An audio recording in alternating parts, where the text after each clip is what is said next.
सबको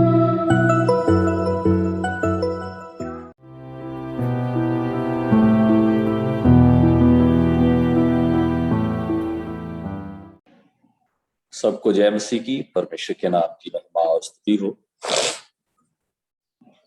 आज एक दिन और प्रभु ने हमारे जीवनों में दिया ताकि हम प्रभु के चरणों में आकर प्रभु के उन मधुर वचनों को सुने और उसके द्वारा हम आशीष पाएं।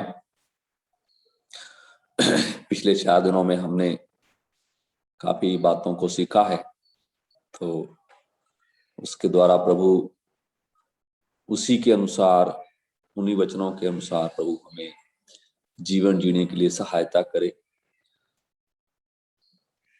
व्यवहारिक मसीही जीवन,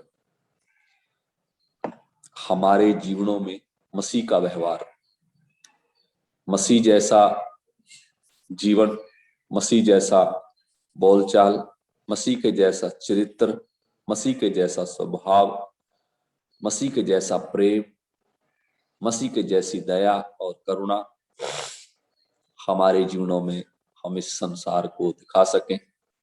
यही मसीही जीवन का उद्देश्य और लक्ष्य भी होना चाहिए। जिस तरह से हमने कल 2 बातों को सीखा था, उसमें मसीही जीवन का लक्ष्य, मसीही व्यवहारिक जीवन का लक्ष्य, तो प्रभु ने हमें बचाया है और प्रभु ने हमें जो बचाया है, हमें उद्धार दिया है, तो उस उद्धार के पीछे प्रभु का उद्देश्य क्या है, प्रभु का मकसद क्या है, प्रभु की अंतिम जो इच्छा है वो क्या है, प्रभु का अंतिम उद्देश्य हमें बचाने में क्या है कि जितने भी लोग प्रभु यीशु मसीह के द्वारा उद्धार पाए हैं, वो सब लोग यीशु मसीह के समान और स्वरूप में हो जाए। जब परमेश्वर ने, हम उत्पत्ति उसका पहला अध्याय उसकी 26वीं आयत को पढ़ते हैं, वहां पर जब प्रभु ने दुनिया का पहला मनुष्य को बनाया, तो वहां पर प्रभु ने कहा, आओ हम मनुष्य को अपने समान और अपने स्वरूप में बनाए। तो परमेश्वर ने उस व्यक्ति को अपने समान और अपने स्वरूप, जो नैतिक गुण ईश्वर में है, वो सारे नैतिक गुण ईश्वर ने उस आदम के अंदर रखे। ठीक है, मगर आदम के जीवन में पाप आने की वजह से वो नैतिकता से अनैतिकता में चला गया और वो उसका परमेश्वर की समानता और परमेश्वर का स्वरूप उसमें से पाप के कारण चला गया और उसके अंदर पाप का स्वभाव आ गया। पाप का स्वभाव आने की वजह से परमेश्वर से उसकी संगति टूट गई। तो व्यक्ति ने बहुत कोशिश की, मगर उन सब कोशिशों में मनुष्य असफल रहा और फिर परमेश्वर ने उस खोई हुई समानता को, उस स्वरूप को दोबारा लाने के लिए ईश्वर मनुष्य बनकर संसार में आया और मनुष्य के पाप के लिए प्रभु यीशु मसीह ने अपना लहू कालवरी क्रूस पर बहाया, मारा गया, गाड़ा गया और मुर्दों में से जी उठा। जो कोई व्यक्ति प्रभु यीशु मसीह पर विश्वास करता है, उस व्यक्ति के जीवन में वो स्वरूप, वो समानता दोबारा से, ईश्वरीय स्वभाव और ईश्वरीय गुण उस व्यक्ति के जीवन में दोबारा आता है। तो और प्रभु का जो उद्देश्य है, हम हरेक व्यक्ति की जिंदगी में, जिन्होंने प्रभु यीशु मसीह पर विश्वास करके उद्धार पाया है, हर व्यक्ति के जीवन में प्रभु चाहता है कि उनके जीवनों में मसीह की रूप धारणा, मसीह का स्वरूप उनके जीवनों में हो। यही प्रभु का लक्ष्य है हर व्यक्ति की जिंदगी में। और प्रभु नहीं चाहता कि हम बहुत बड़े प्रचारक बन जाए। प्रचारक बनना अच्छा है और प्रभु ऐसा भी हमसे नहीं चाहता कि बहुत अच्छे गीतकार बन जाए। और प्रभु का जो अंतिम उद्देश्य क्या है? हर उधार पाया हुआ व्यक्ति प्रभु यीशु मसीह के समान हो जाए। तो उसी लक्ष्य का हमें मतलब पीछा करते हुए उसी लक्ष्य की ओर मुझे और आपको प्रत्येक व्यक्ति को बढ़ना है। और दूसरा हमने देखा था मसीही इस दुनिया में परमेश्वर के उद्देश्य को पूरा करना, परमेश्वर के उद्देश्य को पूरा करना। पहला, मसीह की रूप धारणा हमारे प्रत्येक के जीवन में, रोमियो 8:29 में पढ़ते हैं। पहला कुरिन्थियों 15:49 में उसको हम पढ़ सकते हैं। और दूसरा हमने जो देखा था, दूसरा कुरिन्थियों 3:16 से 18 आयतों में हम उस पर कल मनन किया था। तो जिस तरह से प्रभु का दास कुरिन्थ के उन विश्वासियों को लिखते हुए कहता है कि हम सब के उघाड़े चेहरे, ठीक है, वो उघाड़ा चेहरा बाहरी नहीं है बल्कि वो भीतरी है, ठीक है। हमारा मन वो एक उघाड़ा हुआ चेहरा है। हमारे मन, हमारा भीतरी मनुष्य तब जो है, उसमें से हमें हमारे व्यवहारिक जीवन के द्वारा उस महिमित प्रताप को, संसार को दिखाना है और अंश अंश करके उसी तेजस्वी रूप में मुझे और आपको सबको बदलना है। और इसलिए प्रभु हमें सहायता करे और हमें जो उद्देश्य को देख रहा था, इस तरह से परमेश्वर का वचन में प्रेरितों काम 13:36 में हमने पढ़ा था कि दाऊद अपने समय में उस सेवा को पूरा करके, परमेश्वर की इच्छा के अनुसार उस सेवा को पूरा करके सो गया। दाऊद को जो समय परमेश्वर ने इस पृथ्वी पर दिया, उस समय का उसने सही रीति से उपयोग किया। कभी भी उस समय को उसने व्यर्थ में बर्बाद नहीं किया। जितना भी समय परमेश्वर उसको दिया इस पृथ्वी पर, उस समय में उसने परमेश्वर के उद्देश्य को इस संसार में पूरा करने के लिए उसने उस उद्देश्य को उसने पूरा किया। तो आज मुझे और आपको भी परमेश्वर ने जो इस पृथ्वी पर जीवन दिया है, हम सबके जीवन में परमेश्वर का एक उद्देश्य, एक मकसद है। बिना उद्देश्य, बिना मकसद के परमेश्वर ने किसी को भी नहीं चुना। चाहे वो अनपढ़ है, चाहे वो पढ़ा लिखा हुआ है, चाहे वो इस देश में रहने वाला है, चाहे वो विदेश में रहने वाला है, चाहे वो गरीब है, चाहे वो अमीर है, सब विश्वासी जितनों को प्रभु ने चुन लिया, सबके जीवन में प्रभु का एक उद्देश्य है। वो उद्देश्य क्या है कि हर एक विश्वास करने वाला व्यक्ति इस पृथ्वी पर, इस दुनिया में परमेश्वर के उद्देश्य को पूरा करे। तो उसको हमने फिर अपने यूहन्ना की सुसमाचार में भी हमने देखा था कि प्रभु यीशु मसीह, यूहन्ना की सुसमाचार 17:18 में हमने देखा था, प्रभु यीशु मसीह कहता है, जिस तरह से पिता आपने मुझे भेजा है उसी तरह से मैंने भी उन्हें भेजा है। पिता ने पुत्र को संसार में क्यों भेजा? उसका एक उद्देश्य था, पिता का एक उद्देश्य था पुत्र को संसार में भेजने का। वो उद्देश्य ये था कि पुत्र संसार में जाए और कालवरी क्रूस पर मरे और गाड़ा जाए और मुर्दों में से जी उठे। पूरे संसार के पाप के लिए प्रभु यीशु मसीह क्रूस पर मरा, गाड़ा गया और मुर्दों में से जी उठा।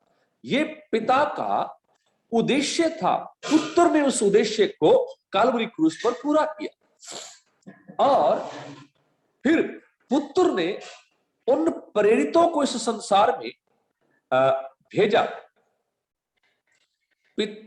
पुत्र ने अपने उन प्रेरितों को, अपने उन चुने हुए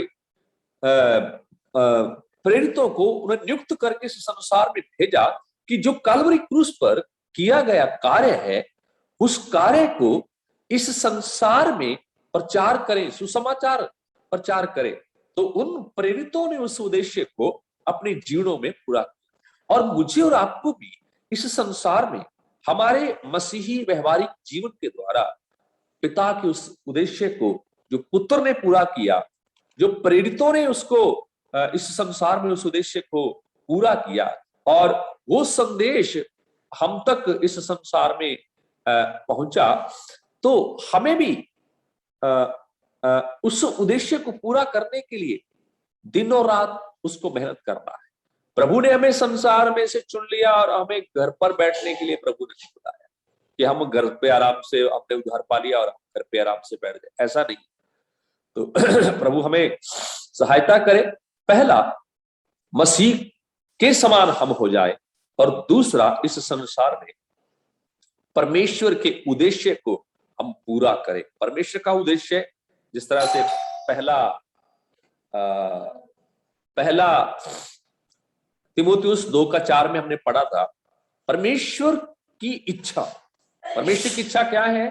कोई भी व्यक्ति पाप में मरकर नाश ना हो, सब संसार के लोग उद्धार पाए, परमेश्वर की यह इच्छा है।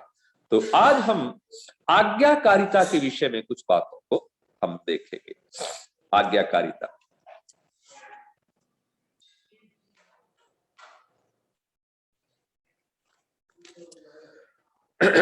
आज्ञाकारिता जीवन, आज्ञाकारी जीवन पुराने और नए नियम दोनों में आज्ञाकारिता की सामान्य अवधारणा है।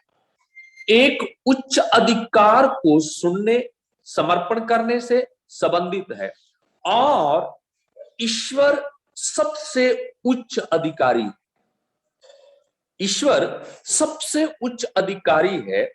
इस प्रकार परमेश्वर के प्रति आज्ञाकारिता बाइबल के अर्थ में परमेश्वर और उसके वचन को सुनना, भरोसा करना और समर्पण करना। देखिएगा, परमेश्वर की आज्ञाकारिता क्या है?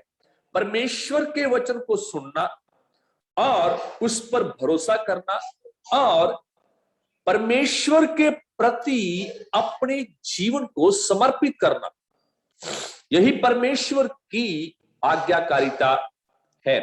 और हर एक जो उद्धार पाया है व्यक्ति, उसके जीवन में क्या होना चाहिए? जो हमने वचन को हमने सुना है, सुने हुए वचन पर हमें क्या करना है? भरोसा करना है, और उस वचन के प्रति मुझे और आपको समर्पण करना है, समर्पण करना है, अपने आप को उसके प्रति सरेंडर करना है, समर्पित करना है अपने जीवन को। तो इसके विषय में 7 बातें मैं बताना चाहता हूं कि क्यों एक व्यक्ति को परमेश्वर के वचन की आज्ञाकारिता क्यों करना है। ठीक है, 7 कारण क्यों परमेश्वर की आज्ञाकारिता महत्वपूर्ण है। 7 बातें मैं बताना चाहता हूं। पहला है, प्रभु यीशु ने हमें आज्ञा मानने के लिए बुलाया। दूसरा है, यह हमारे प्रेम का कार्य है। और तीसरा है, यह विश्वास का कार्य है। और चौथा है, यह बलिदान से उत्तम है। और पांचवा है, यह आराधना का कार्य है। और छठा है, यह पवित्र जीवन लाता है। और सातवां है, यह प्रतिफल लाता है। मैं एक बार और बोलना चाहूंगा, आज्ञाकारिता क्यों महत्वपूर्ण है। परमेश्वर की आज्ञाकारिता का महत्व क्या है? पहला, यीशु मसीह ने हमें आज्ञा मानने के लिए बुलाया है।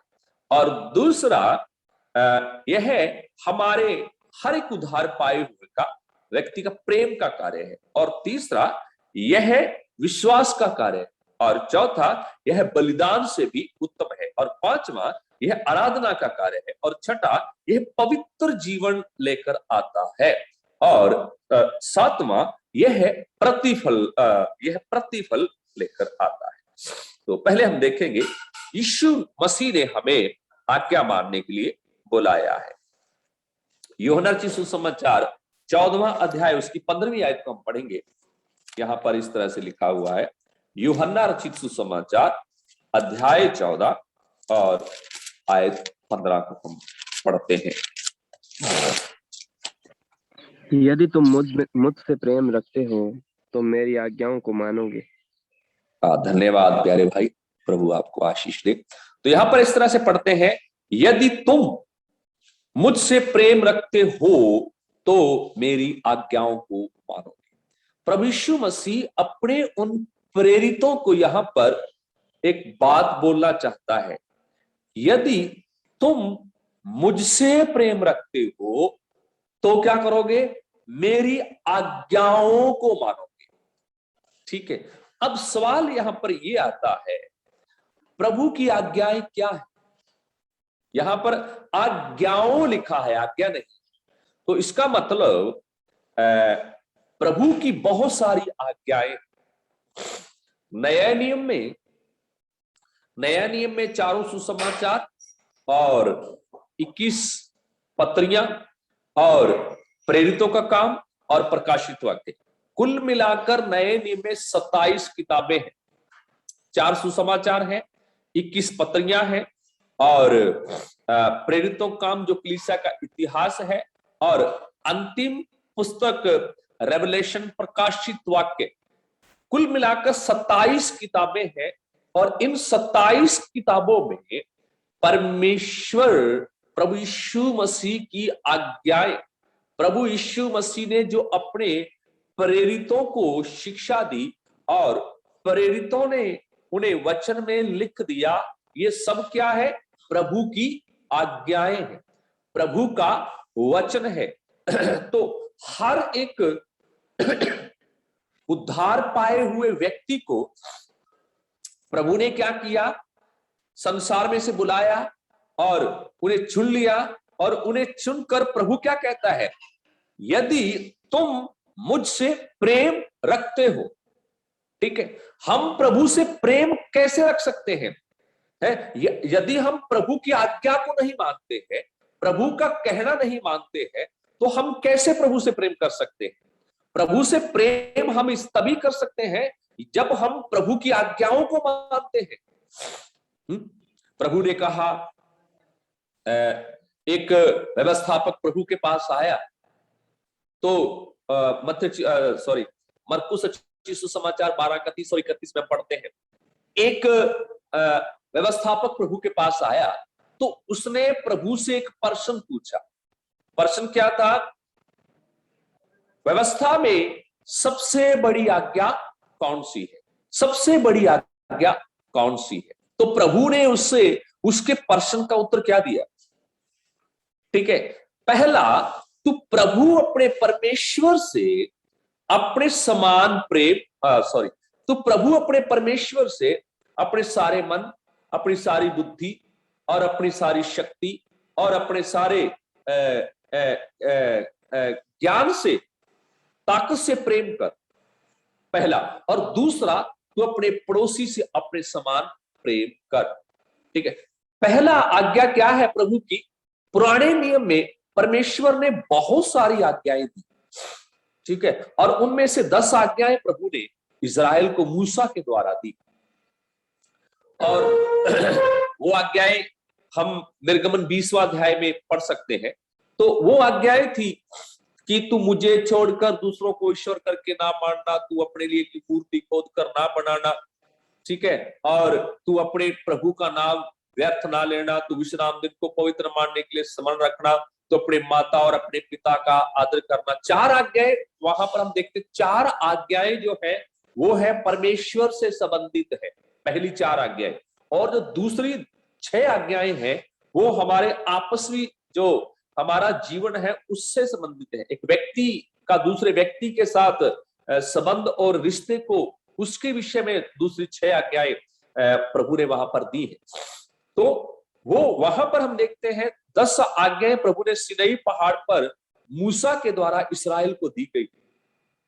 और नए नियम में हम जब पढ़ते हैं, वो नए नियम में 2 आज्ञाएं, ठीक है, उन 2 आज्ञाओं में सारी व्यवस्था, सारा नियम, सब कुछ पूरा हो जाता है। पहला प्रभु से प्रेम और दूसरा अपने पड़ोसी से। देखो, अगर हमारे प्रभु से प्रेम नहीं, हमारे प्रभु से हमारा रिश्ता नहीं है, तो हमारे पड़ोसी से भी हमारा प्रेम, हमारा रिश्ता सही नहीं होगा। ठीक है, प्रभु के एक दास ने इस तरह से कहा, जिसने भी कहा सच कहा। उसने कहा, जब तक तुम्हारा रिश्ता, तुम्हारा संबंध प्रभु से सही नहीं है, तो तुम्हारा रिश्ता, तुम्हारा संबंध अपने पड़ोसी से कभी भी सही नहीं हो सकता। पहले तू अपने प्रभु से अपना संबंध सही कर। ठीक है, पहले हमारा संबंध, हमारी संगति, हमारा रिश्ता हमारे प्रभु के साथ बिल्कुल सही होना चाहिए, और उसके बाद हमारा रिश्ता, हमारा संबंध हमारे पड़ोसी से अपने आप ही सही हो जाएगा। जितना हम प्रभु के नजदीक आएंगे, ठीक है, जैसे जैसे हम प्रभु के नजदीक आएंगे, तो वैसे वैसे क्या होगा, हम हमारे पड़ोसी के भी नजदीक आएंगे। ठीक है, अगर हमारा जितना हम प्रभु से दूर जाएंगे, उतना हम हमारे भाई बहनों से भी दूर होते जाएंगे। ठीक है, और उस बात को आज हम कलीसियाओं में देख सकते हैं। ठीक है, आज हम कलीसियाओं में देख सकते हैं, कलीसियाओं में वो व्यवहार और वो रिश्ते, उन रिश्तों में दरारें हैं, उन रिश्तों में स्वार्थ है, ईर्ष्या है, निंदा है, सब प्रकार की बुराई। उसका होने का कारण क्या है? कहीं ना कहीं व्यक्ति प्रभु के प्रति, प्रभु के वचन के प्रति वो आज्ञाकारिता उसके जीवन में नहीं है। प्यारो, अगर हमारे जीवन में प्रभु के वचन के प्रति, प्रभु के वचन को हम सुनते हैं और प्रभु के वचन को हम मानते नहीं है, तो हम कभी भी प्रभु से प्रेम नहीं कर सकते। ठीक है, मान लीजिए मैंने मेरे बेटे से कहा, बेटे आप दुकान पर जाओ, ठीक है, और आप दुकान से ये सामान लेकर आओ। तो मेरा बेटा मेरी उस बात को नहीं मानता है, तो क्या वो मुझसे प्रेम करता है? ठीक है, अगर उस बात को वो नहीं मानता, तो वो मुझसे प्रेम नहीं करता। अगर वो मेरा बेटा मेरी बात को सुनता है और उस बात को सुनकर उस बात के प्रति वो आज्ञाकारिता का जीवन जीता है, उस बात को वो सुनता है, मानता है, तो वो मुझसे प्रेम करता है। इसी से ही वो एक रिश्ते को हम देखते हैं। तो प्रभु के वचन को हम बहुत सुनते हैं। ठीक है, और अब इन दिनों में तो प्रभु के वचन की भरमार है। रोज रोज हम प्रभु का वचन सुनते हैं, यूट्यूब के द्वारा प्रभु का वचन सुनते हैं, इस जूम माध्यम के द्वारा हम प्रभु का वचन सुनते हैं, मगर प्रभु के वचन को हम हमारे जीवनों में कितना लागू करते हैं, हमारे जीवनों में इस प्रभु के वचन को हम कितना मानते हैं, ये सबसे बड़ी बात है। प्रभु के वचन में बहुत सारी हजारों आज्ञाएं हमारे लिए है। ठीक है, प्रभु कहता है कि तुम पवित्र बनो, तुम्हारा बुलाने वाला पवित्र है, तुम दया करो क्योंकि तुम्हारा परमेश्वर दयावान है, तुम दूसरों की सहायता करो, गिरे हुओं को तुम उठाओ, बेसहारा का तुम सहारा बनो। उन बातों को हम परमेश्वर के वचन में देख सकते हैं। तो प्रभु हमें सहायता करे। क्या कहता है प्रभु यीशु मसीह? यदि तुम मुझसे प्रेम रखते हो तो मेरी आज्ञाओं को मानोगे, मेरे वचन को तुम मानोगे। ठीक है, प्रभु के वचन को मानना प्रभु से प्रेम करना है। और मैं दूसरा, पहला है यीशु मसीह ने हमें आज्ञा मानने के लिए बुलाया, और दूसरा यह है हमारे प्रेम का कार्य। आज्ञा मानने से क्या क्या आशीषें मिलती है? बहुत सारी आशीषें हम परमेश्वर का वचन में पढ़ सकते हैं। बहुत सारी आशीषें प्रभु के वचन में, आज्ञाकारिता से ही एक व्यक्ति के जीवन में आशीष आती है। ठीक है, और एक व्यक्ति की अन आज्ञाकारिता से पूरा संसार आज उसका परिणाम भुगत रहा है। वो अन आज्ञाकारिता थी पहले व्यक्ति आदम की। अगर आदम ने परमेश्वर के वचन को माना होता, जो वचन परमेश्वर उसे दिया था कि तू इस पेड़ का फल कभी मत खाना। वो प्रभु की आज्ञाकारिता थी। एक परिवार में किसी की मृत्यु हो गई और मैं वहां पर गया तो बहुत सारे लोग वहां पर बैठे थे। तो मैं वहां पर वचन सुना रहा था।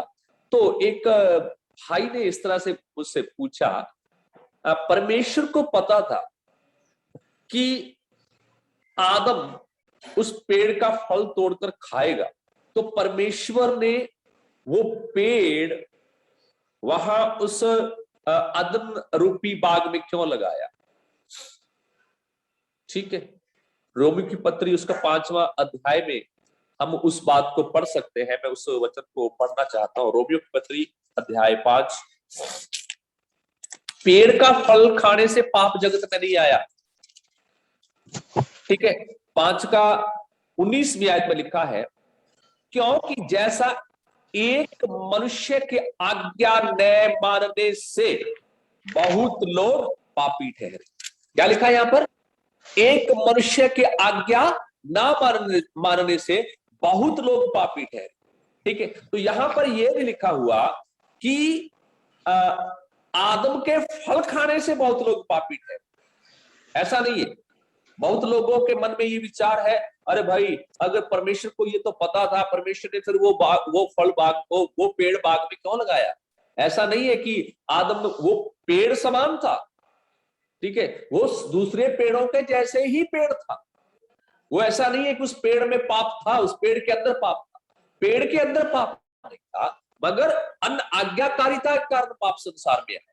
विश्वासघात के कारण वो पाप संसार में आया। तो इसलिए वो आदम ने परमेश्वर की अन आज्ञाकारिता की और पाप को संसार में लेकर आया। पाप के द्वारा मृत्यु आई और मृत्यु सब मनुष्यों में फैल गई और कारण है अन आज्ञाकारिता। और आज हम इस मसीही जगत में, मेरे और आपके जीवन में, मेरे और आपके व्यवहार में हम परमेश्वर के वचन को कितना महत्व देते हैं। भजन संहिता 138 का उसका 2 आयत में लिखा है, परमेश्वर अपने अपने से भी ज्यादा महत्व अपने वचन को देता।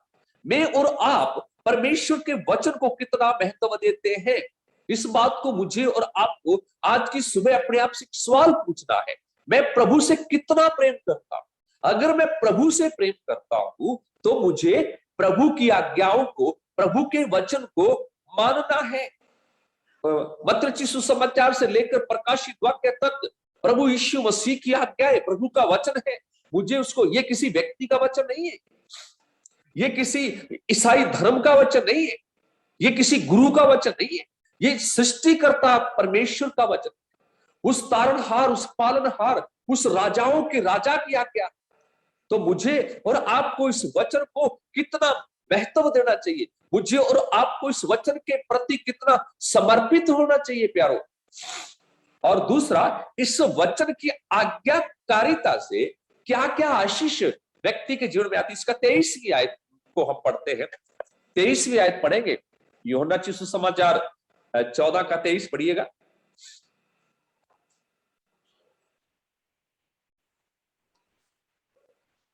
सुन रहे भाई? जी ब्रदर जी, एक मिनट। हाँ, 23वीं आयत पढ़ना। यीशु ने उसको उत्तर दिया, यदि कोई मुझसे प्रेम रखेगा तो वह मेरे वचन को मानेगा और मेरा पिता उससे प्रेम रखेगा और हम उसके पास आएंगे और उसके साथ वास करेंगे। हाँ, परमेश्वर आपको आशीष दे प्यारे भैया। यहां पर हम 3 आशीषों को देखते हैं इस आयत में।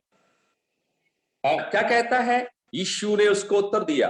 किसको उत्तर दिया? यहां पर एक यहूदा है, यहूदा इस्करियोती नहीं, एक दूसरा यहूदा है। उस यहूदा ने, जो इस्करियोती न था, उससे कहा, हे प्रभु, क्या हुआ कि तू अपने आप को हम पर प्रकट करना चाहता है और संसार पर नहीं? ठीक है, और प्रभु कहता है, यीशु ने उसको उत्तर दिया, यदि कोई मुझसे प्रेम रखेगा तो वह मेरे वचन को मानेगा। ठीक है, यदि यहीं पर भी, यहां पर भी एक प्रेम को हम देखते हैं। क्या है कि यदि कोई मेरे मुझसे प्रेम रखेगा तो मेरे वचन को मानेगा। 3 आशीषें प्रभु का आज्ञा मानने से, प्रभु की आज्ञाकारिता से 3 आशीषें हैं। पहला क्या है? मेरा पिता उससे प्रेम रखे। यदि हम प्रभु के वचन को मानते हैं तो पिता परमेश्वर हमसे प्रेम करता है। जिस तरह से मैंने बताया, मैंने मेरे बेटे को बोला, भैया आप बेटे वहां से ये सामान लेकर आओ। मेरा बेटा अगर उस आज्ञा को, उस मेरी बात को मानता है तो मैं क्या करूंगा? मेरे बेटे से बहुत प्रेम करूंगा। मैं मेरे बेटे को अपने अपने गले से लगाऊंगा, मैं उससे प्रेम करूंगा। और यहां पर कहता है क्या होगा? यदि तुम मेरे वचन सुनकर उन्हें मानोगे तो मेरा पिता तुमसे प्रेम करेगा। ओह, वो स्वर्गीय पिता ये चाहता है कि हम प्रभु यीशु मसीह के वचनों को माने और उसके द्वारा पिता हमसे प्रेम करेगा, पहली बात। और दूसरा, इसी आयत में हम पढ़ते हैं, और हम उसके पास आएंगे। हम, पिता प्रेम करेगा और हम क्या हो जाएंगे? उसके पास आएंगे। कौन व्यक्ति नहीं चाहता कि परमेश्वर और उसका पुत्र उसके साथ, उसके पास आए? है? हर व्यक्ति संसार में ये चाहता है, हर विश्वास करने वाला ये चाहता है, पिता परमेश्वर और पुत्र परमेश्वर, वो त्रिएक परमेश्वर उस व्यक्ति के साथ रहे, उस हृदय के पास रहे, उस हृदय की उस घनिष्ठ प्रेम को हम देखते हैं। तो जब कोई किसी से प्रेम करता है तो वो क्या करता है? उसके ज्यादा नजदीक आता है, उसके ज्यादा पास आ जाता है। और तीसरा इसमें लिखा है, क्या लिखा है? और उसके साथ वास करेंगे, उसके साथ वास करेंगे, उसके साथ संगति करेंगे। ठीक है? जब हम प्रभु यीशु मसीह के वचन को मानते हैं, पहला, पिता हमसे प्रेम करेगा। दूसरा, पिता और पुत्र हमारे पास आ जाएंगे। और तीसरा, वो हमारे साथ वास करेंगे। है? उस हृदय में, उस हृदय के निकट आता है, उस हृदय में वास करता है परमेश्वर, और परमेश्वर का पुत्र त्रिएक परमेश्वर उसमें वास करते हैं जो प्रभु यीशु मसीह के वचनों को मानते हैं। प्यारो, कितनी बड़ी आशीष को हम यहां पर देख सकते हैं कि प्रभु हमसे प्रेम करना चाहता है। यदि हम उससे प्रेम करेंगे, हम उससे प्रेम कैसे कर सकते हैं? यदि हम उसके वचनों को मानते हैं। और पिता हमसे प्रेम, और पिता और पुत्र हमारे पास आ जाएंगे और वो हमारे साथ संगति करेंगे, हमारे साथ वास करेंगे, ऐसा प्रभु का वचन कहता है। पहला हमने देखा, यीशु मसीह ने हमें आज्ञा मानने के लिए बुलाया। दूसरा, ये हमारे प्रेम का कार्य है कि हम उसकी आज्ञा को माने। तीसरा, हम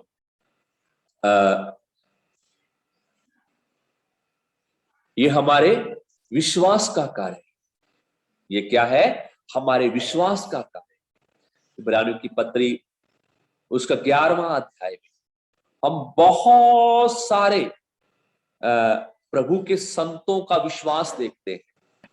अब्राहम का विश्वास, और बराक और दबोरा का विश्वास, और हनोक का विश्वास। बहुत सारे विश्वास के वीरों को हम वहां पर देखते हैं। तो उन सबने क्या किया?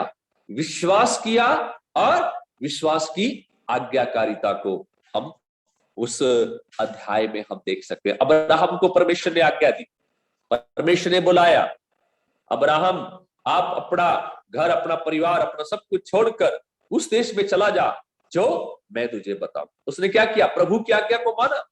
प्रभु की आज्ञा को मानकर अपने अपने घर परिवार, अपना सब कुछ छोड़कर उस जगह में चला गया जो जगह परमेश्वर ने उसे बताई। तो वहां पर हम अब्राहम के विश्वास की आज्ञाकारिता को हम देखते हैं। ठीक है, यह हमारे विश्वास का कार्य है। हम जो विश्वास करते हैं उस विश्वास की आज्ञाकारिता भी हमें हमारे जीवनों में होना चाहिए। और चौथा हम देखते हैं, यह बलिदान से भी उत्तम है। पहला शमूएल 15 का 22 और 23 में हम पढ़ते हैं। पहला शमूएल 15वां अध्याय उसकी 22वीं और 23वीं आयत में इस तरह से लिखा हुआ है।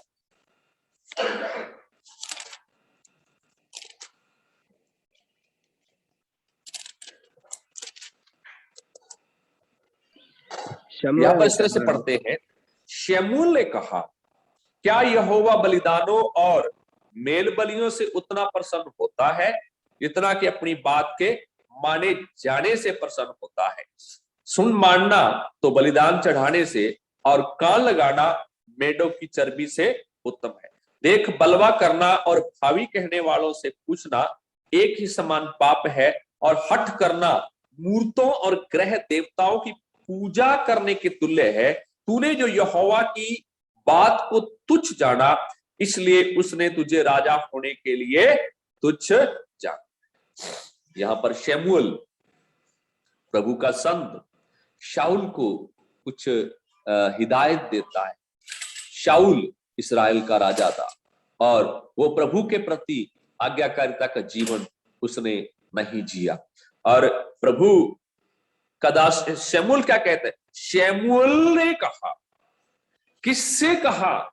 यहां पर शाऊल राजा को शमूएल एक बात बोलता है। वो बात क्या है?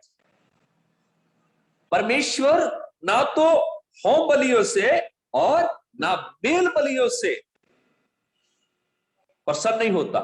परमेश्वर किससे प्रसन्न होता है? जो परमेश्वर की बात को सुनता है और उसको मानता है।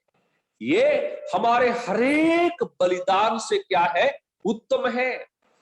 सब बलिदानों से उत्तम है प्रभु की बात को सुनना और प्रभु की बात को मानना। शाऊल ने प्रभु की बातों को सुना मगर प्रभु के बातों को माना नहीं। इसलिए प्रभु ने उससे वो राज्य को ले लिया और अपने पड़ोसी दाऊद को वो राज्य दे दिया।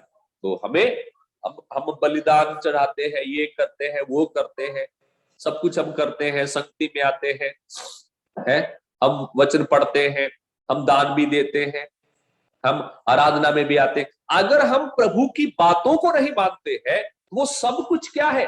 व्यर्थ है। उसका कोई भी अर्थ हमारे जीवनों में नहीं है यदि हम परमेश्वर की बात को सुनते हैं और उसको मानते नहीं है। बहुत सारे संसार में लोग आज ऐसे हैं जो प्रभु के वचन को सुनते तो है मगर क्या नहीं करते हैं? प्रभु के वचन को मानते नहीं। ठीक है, और वो क्या करते हैं? अपने आप को धोखा देते हैं। हमारे इस मसीही व्यवहारिक जीवन में तभी हम एक आशीष पा सकते हैं और हमारे द्वारा बहुत और लोग आशीष पा सकते हैं जब हम परमेश्वर के वचन को सुनते हैं और मानते हैं। परमेश्वर के वचन को अब्राहम ने सुना। और मैं एक आयत पढ़ना चाहता हूं, गलाती की पत्री उसका 3रा अध्याय। गलाती की पत्री 3रा अध्याय में इस तरह से लिखा हुआ है 3:14 में, यह इसलिए हुआ कि अब्राहम की आशीष मसीह यीशु में अन्य जातियों तक पहुंचे और हम विश्वास के द्वारा उस आत्मा को प्राप्त करें जिसकी प्रतिज्ञा हुई है। यहां पर हम लिखा है अब्राहम की आशीष। ठीक है, अब्राहम की आशीष मसीह यीशु में अन्य जातियों तक पहुंचे। हम अन्य जातियों ने अब्राहम की आशीष पाई।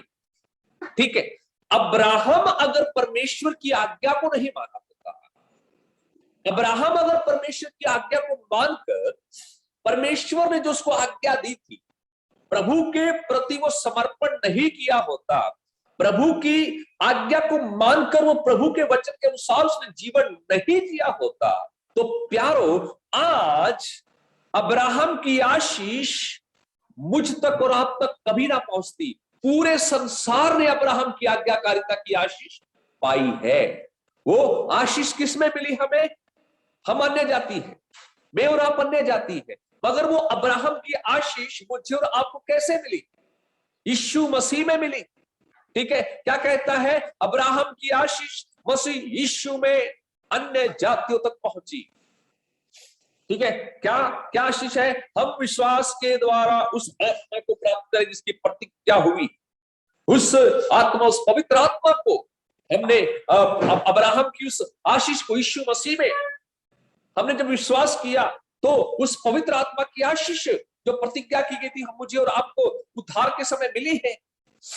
तो मैं आज एक सवाल पूछना चाहता हूं, आप कहीं भी हैं संसार में, किसी भी जगह में आप रहते हैं, आपके द्वारा, अब्राहम के द्वारा पूरे संसार ने आशीष पाई। यीशु मसीह में पाप क्षमा की आशीष, यीशु मसीह में पाप क्षमा की आशीष अब्राहम के द्वारा, अब्राहम की आज्ञाकारिता के द्वारा, और यीशु मसीह संसार में आया और अब्राहम का वंश, मत्ती सुसमाचार पहला अध्याय में हम अब्राहम के उस वंश के विषय में हम पढ़ते हैं।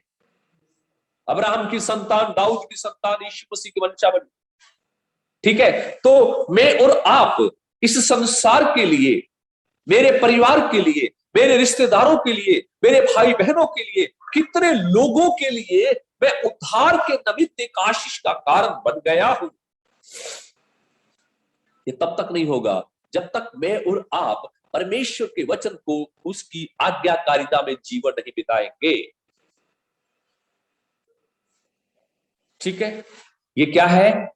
सारे बलिदानों से उत्तम है परमेश्वर की आज्ञा को मानना। कितने भी बलिदान, कुछ भी करें, हमारे संसार में देखते, संसार के लोग बहुत कुछ करते हैं। कोई तीर्थ यात्राओं में जाता है, कोई कोई कोई पहाड़ पर चढ़ता है, कोई गंगा में डुबकी लगाता है, कोई एक टांग पर खड़ा है, कोई पेड़ पर चढ़ा है, कोई उल्टा लटका हुआ। क्या करने के लिए? परमेश्वर को खुश करने। कभी नहीं होगा परमेश्वर खुश, ऐसे बलिदानों से परमेश्वर कभी खुश नहीं होगा। परमेश्वर कब खुश होगा? जब हर व्यक्ति उसकी आज्ञा को मानेगा। और उसकी आज्ञा क्या है? यूहन्ना सुसमाचार 6वां अध्याय में पढ़ते हैं, परमेश्वर की आज्ञा क्या है। एक व्यक्ति प्रभु के पास आया, प्रभु मैं परमेश्वर का कार्य करने के लिए मैं क्या करूं? प्रभु ने पता क्या कहा? परमेश्वर का कार्य यह है कि परमेश्वर ने उसके पुत्र को संसार में भेजा, उस पर विश्वास कर। यही परमेश्वर का कार्य है, यही परमेश्वर का कार्य है। इसमें हम आगे देखते हैं 5वां, यह है आराधना का कार्य। प्रभु की आज्ञा को मानना आराधना का कार्य है। रोमियो की पत्री उसका 12वां अध्याय, उसकी पहली आयत में हम पढ़ते हैं। रोमियो की पत्री अध्याय 12 और उसका इसलिए हे भाइयों, मैं तुमसे परमेश्वर की दया स्मरण दिलाकर विनती करता हूँ कि अपने शरीरों को जीवित और पवित्र और परमेश्वर को भावता हुआ बलिदान करके चढ़ाओ। आगे, इस संसार के सदृश न बनो। पूरा उस छूट गया बीच में लाइन। ओके ओके, यही तुम्हारी आत्मिक सेवा है। हाँ, और यहाँ पर भी क्या है? विश्वासियों को एक आज्ञा है। आज्ञा क्या है? क्या आज्ञा दी जा रही है? पहला वो कहता है परमेश्वर की दया को स्मरण दिलाकर, परमेश्वर की दया को स्मरण दिलाकर। और परमेश्वर की दया को हमें स्मरण करना है तो हमें इस रोमियो की पत्री जो है 1 से लेकर 11 अध्यायों को जब हम पढ़ेंगे तो प्रभु की दया को हम समझ सकते हैं। रोमियो की पत्री पहला अध्याय से लेकर 11वां अध्याय तक जब पढ़ेंगे तो प्रभु की दया हमें समझ आए। अरे कितनी बड़ी प्रभु की दया हम पर हुई है। तो हम बहुत बार क्या करते हैं, प्रभु का दास यहाँ पर रोमियो की पत्र लिखते समय विश्वासियों को क्या कहता है? मैं प्रभु की दया तुम्हें याद करवाता हूं। हम बहुत बार प्रभु की दया को, हम प्रभु के उस महान कार्य जो हमारे जीवनों में प्रभु ने किए हैं उसको हम भूल जाते हैं। और प्रभु का दास कहता है मैं तुमसे विनती करता हूं। ठीक है, आज्ञा क्या है यहाँ पर? आराधना मैंने बताया ना, यह आराधना का कार्य है। आज्ञा मानना आराधना का कार्य है। क्या करो तुम क्या करो, अपने शरीरों को जीवित और पवित्र और परमेश्वर को भावता हुआ बलिदान करके चढ़ाओ। ये है हर उस उद्धार पाए हुए के लिए प्रभु की आज्ञा है। ठीक है, ये आराधना कार्य है। आराधना किस तरह की होना चाहिए इस आयत में हम पढ़ते हैं। पहला क्या होना चाहिए, हमारा शरीर जीवित, परमेश्वर को हमारा शरीर जीवित बलिदान के रूप में हमें समर्पण करना है। मुर्दा बलिदान प्रभु को नहीं चाहिए। ठीक है, हम अगर आत्मिक रीति से मुर्दा है, मरे हैं, तो प्रभु हमारे बलिदान को कभी स्वीकार नहीं करेगा। पहला क्या है, हमारे शरीर जीवित बलिदान के रूप में प्रभु को अर्पण होना चाहिए। ठीक है, जब प्रभु यीशु मसीह संसार में आया तो प्रभु यीशु मसीह ने अपने शरीर को मुर्दा बलिदान चढ़ाया या जीवित बलिदान चढ़ाया प्रभु के सामने? कौन सा बलिदान चढ़ाया प्रभु ने? अनम्यूट करके बता सकते हैं कोई भाई? जीवित बलिदान। हाँ जी, परमेश्वर का पुत्र जी जीवित हाँ, परमेश्वर का पुत्र प्रभु यीशु मसीह संसार में आकर पिता परमेश्वर के सामने अपने शरीर को जीवित बलिदान के रूप में अर्पण किया। तो उसी बलिदान को परमेश्वर ने स्वीकार किया। तो आज प्यारों, मैं और आप इस शरीर को किस बलिदान के रूप में अर्पण करते हैं? आत्मिक रीति से मुर्दा बलिदान या जीवित बलिदान? है ना, हमारा आराधना का कार्य क्या कहता है? अपने शरीरों को जीवित, और दूसरा क्या होना चाहिए? पवित्र। जीवित और पवित्र। और तीसरा क्या कहता है? और परमेश्वर को भावता हुआ बलिदान करके चढ़ाओ, यही तुम्हारी आत्मिक सेवा है। देखिएगा, आइए प्यारों, मैं और आप इस आज्ञाकारिता का जीवन कितनी बड़ी आशीषों को लेकर आता है प्रभु का वचन, है ना।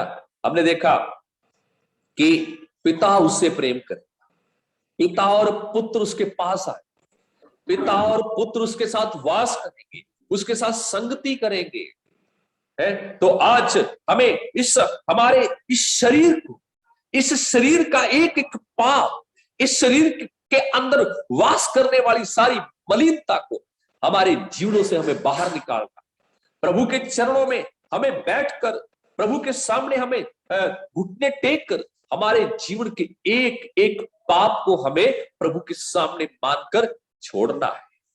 तो तब हमारी यही है आत्मिक सेवा, ये है सबसे बड़ी आत्मिक सेवा। आराधना जो है वो एक आत्मिक सेवा, आराधना शारीरिक सेवा नहीं है।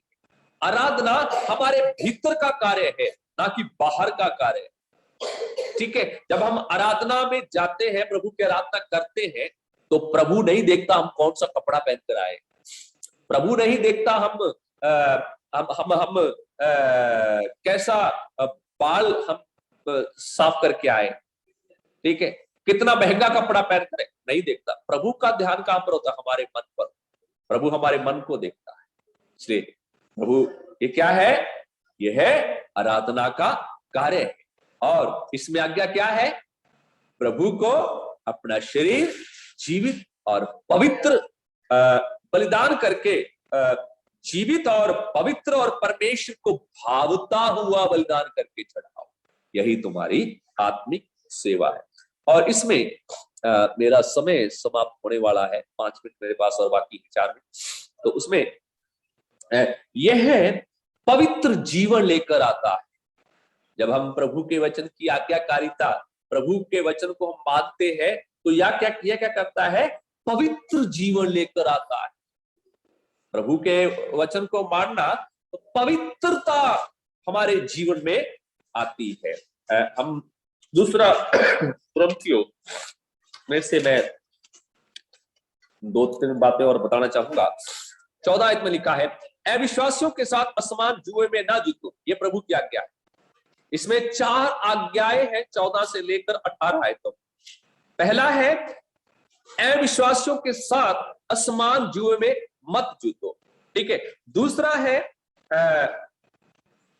इसलिए प्रभु कहता है उनके बीच में से निकलो, दूसरा उनके बीच में से निकलो, ठीक है। तीसरा और अलग रहो, अलगाव, और चौथा और अशुद्ध वस्तु को मत छुओ। 4 बातें हैं, 4 बातें हैं प्रभु की। पहला, अविश्वासियों के साथ असमान जुए में मत जुतो। यहां पर शादी की बात करता है। एक विश्वासी को गैर विश्वासी के साथ कभी भी नाता नहीं जोड़ना चाहिए। एक विश्वास करने वाला भाई एक विश्वास करने वाली बहन से ही उसको शादी करना चाहिए। कितने उदाहरण मेरे सामने, मेरी आंखों के सामने मैं आपको बता सकता हूं, जिन लोगों ने उस वैवाहिक जीवन में विवाह करते समय एक विश्वासी गैर विश्वासी से शादी कर लिया और उनका परिवार, उनका जीवन बर्बाद हो गया, ठीक है। तो हमें, हमारे जो जवान भाई हैं सुन रहे हैं वचन को, कभी भी प्यारो, आप शादी करते समय अगर आप प्रभु का बेटा है तो आपको प्रभु की बेटी से ही अपना वैवाहिक जीवन का रिश्ता जोड़ना चाहिए, नहीं तो आपका जीवन एक बहुत बड़ी संकट में फंस जाएगा, ठीक है।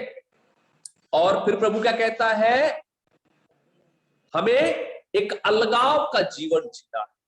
इस संसार से, संसार की बुराइयों से, संसार के पाप से हमें बाहर निकल कर आना है और हमें अलग रहना है। अशुद्ध वस्तु का मतलब है संसार की जो अशुद्धता है, संसार की जो बुराई है, संसार में जो पाप है, उनमें हमारा जीवन हमें नहीं जीना है। तो फिर देखो, यहां पर हम जब इसका एक अविश्वास के साथ असमान जुए में मत जुड़ो, तो यहां पर प्रभु का दास पौलुस व्यवस्था विवरण 22 का 10 आयत को यहां पर हमारे सामने लेकर आता है। व्यवस्था विवरण 22 का 10 में लिखा है, बैल और गधे को तुम एक साथ मत जोड़ना। बैल और गधे को एक साथ जोड़कर तुम हल मत चलाना, ठीक है। बैल एक शुद्ध जानवर है और गधा एक अशुद्ध जानवर है, ठीक है। और बैल की चाल अलग है और गधे की चाल अलग है। बैल का काम अलग है और गधे का काम अलग है, ठीक है। तो दोनों को हम जोड़ नहीं सकते, ठीक है। तो वो समानता नहीं है बल्कि असमानता है उसमें, वो एक साथ चल नहीं सकते, उस जुए को वो खींच नहीं सकते, ठीक है। और कभी आपने देखा है कोई गधा खेत में हल खींचते हुए? कभी भी कोई गधा जो है वो हमेशा बोझ के नीचे रहता है, ठीक है। और बैल ही खेत में काम करता है, इसलिए बैल शुद्ध जानवर है जो प्रभु को बलिदान होता है और गधा एक अशुद्ध जानवर है। लेवी व्यवस्था 11वां अध्याय में पढ़ सकते हैं, ठीक है। तो इसलिए प्यारो, मुझे और आपको इस तरह का जीवन अब समझौता नहीं करना है कभी भी। प्रभु के वचन को मानने से शुद्धता हमारे जीवन में आती है। और 7वां अध्याय की पहले अध्याय में क्या लिखा है, अतः हे प्रियो, जबकि ये प्रतिज्ञाएं हमें मिली है, तो आओ हम अपने आप को शरीर और आत्मा की सब मलिनता से शुद्ध करें और परमेश्वर का भय रखते हुए पवित्रता को सिद्ध करें। पवित्रता को सिद्ध करें। यहां आज्ञा क्या है? शरीर और आत्मा की सारी मलिनता से अपने आप को शुद्ध करने के लिए बोला गया, ठीक है। शरीर है बाहरी शुद्धता और आत्मा है भीतरी शुद्धता, ठीक है। हमें शरीर और आत्मा की सारी मलिनता को हमारे जीवनों से दूर करना है और हमें परमेश्वर का भय रखते हुए पवित्रता को सिद्ध करें। प्रभु हमें मदद करे, प्रभु हमें सहायता करे। और अंत में सातवां है, इन ऐसी आज्ञाकारिता का जीवन जीने से हमें एक प्रतिफल प्रभु से जरूर मिलेगा। जब हम पवित्रता का जीवन, जब हम प्रभु की आज्ञाकारिता में होकर जीवन बिताएंगे, ठीक है, तो जरूर हमें उन सब आज्ञाओं को मानने से एक दिन पिता परमेश्वर की ओर से हमें एक बहुत बड़ा प्रतिफल मिलने वाला है। तो आज्ञाकारिता में 7 बातें मैंने बताया। पहला क्या है? ये प्रभु यीशु मसीह की आज्ञा है। दूसरा, ये प्रेम का कार्य है। और तीसरा, ये विश्वास का कार्य है। और चौथा, यह है बलिदान से उत्तम है। और पांचवा, ये आराधना का कार्य है। और छठा, ये पवित्र जीवन लेकर आता है। और सातवां, ये प्रतिफल लेकर आता है। प्रभु इन वचनों के द्वारा आशीष दे। हमारे मसीह व्यवहारिक जीवन में एक आज्ञाकारिता बहुत महत्वपूर्ण बात है। आज्ञाकारिता नहीं है तो जीवन में वो प्रभु की आशीष है, हम हासिल नहीं कर सकते। और इस संसार में उस मसीही व्यवहारिक जीवन को हम संसार में प्रभाव नहीं डाल सकते।